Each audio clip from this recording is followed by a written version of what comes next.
ஜகாத் பற்றிய விளக்கம். ஜகாத் பணத்தை எந்த விஷயங்களுக்கு பயன்படுத்தக்கூடாது?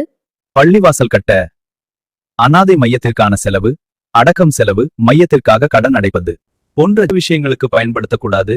ஜகாத் நேரடியாக தகுதியான ஏழை மனிதருக்குத்தான் கொடுக்க வேண்டும். ஜகாத் பணத்தை ஒரே ஒருவருக்கே முழுவதும் கொடுக்கலாம், அல்லது பல ஏழைகளுக்கு பிரித்தும் கொடுக்கலாம்.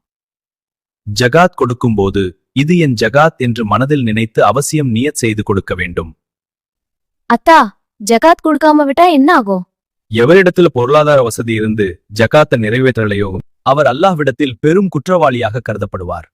மறுமை நாளில் அவருக்கு கடுமையான தண்டனை இருக்கும். எவரிடத்தில் தங்கம் வெள்ளி இருந்து அவைகளை கணக்கிட்டு ஜகாத் கொடுக்கவில்லையோ அவரை கியாமத் நாளில் அவருடைய பொருட்களை நெருப்பு பலகை போன்று ஆக்கி நெருப்பினால் நன்கு சூடாக்கி அவருடைய இரு தோள்களின் மீதும் நெற்றியின் மீது பித்தத்தின் மீது சூடு போடப்படும். தொடர்ந்து சூடேத்தி சூடு போட்டு வேதனை செய்யப்பட்டு கொண்டே இருக்கும். எவரிடத்துல பொருளாதார வசதி இருந்து ஜகாத்தை நிறைவேற்றலையோ அவருடைய பொருள் கொடிய விஷமுள்ள பாம்பாக மாறி அவரது தோல் பூஜத்தில் சுற்றப்படும்.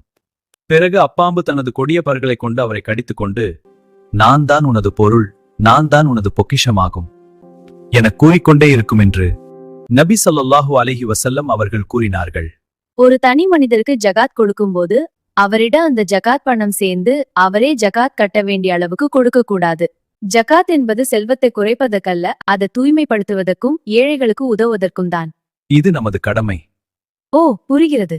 ஜகாத்தின் முக்கிய நோக்கம் ஒரு மனிதரை பொருளாதார ரீதியாக உயர்த்துவதே. ஜகாத் பணத்தை கொடுக்கும்போது மிகவும் பணிவுடன் வாங்குபவரின் மனம் நோகாதபடி கொடுக்க வேண்டும். நியத் நோக்கம் மனதில் நினைத்தாலே போதும், வாயால் சொல்ல வேண்டிய அவசியமில்லை. ஒவ்வொருவரும் அல்லாஹ் சொன்னபடி சரியான விதத்தில் ஜகாத் கொடுத்து வந்தால் இந்த உலகில் ஏழைகள் இருக்கவே மாட்டார்கள். இஸ்லாமின் 5 கடமைகளில் ஒன்றான ஜகாத்தை நாம் அனைவரும் சரியான முறையில் நிறைவேற்ற அல்லாஹ் நமக்கு கிருபை செய்வானாக. ஆமீன்.